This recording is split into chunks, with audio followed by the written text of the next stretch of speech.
The three holy martyrs Tiburtius, Valerian and Maximus, who lived in the 3rd century in Rome, are remembered by ancient sources since the 5th century. However, there are two versions which deal with their personality and historical existence.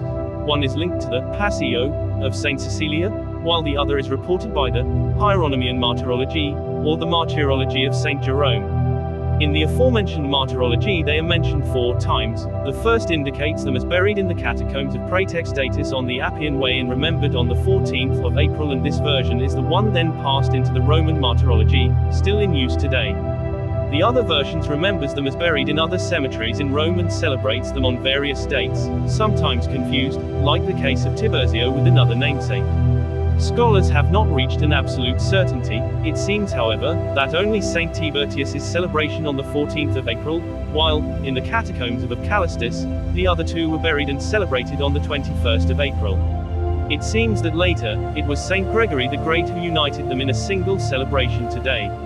However, according to the Passio, Valerian was Saint Cecilia's husband and converted by her. He was baptized by Saint Pope Urban I, 222–230, and in his turn he converted his brother, Tiburtius, to Christianity. Both were sentenced to death by the prefect Almachius, who entrusted them to the adjutant, second in command of the prefect, who, before having the sentence carried out, also converted, thus being condemned and killed a few days later. Valerian and Tiburtius were martyred and buried in a place called Pagus di Cecilia, 4 miles from Rome, but which has not been identified. Maximus was placed in a different sarcophagus. Their tombs were restored first by Pope Gregory III, then by Pope Hadrian I, and finally by Pope Paschal I, who transferred their relics to the Basilica of St. Cecilia in Trastevere.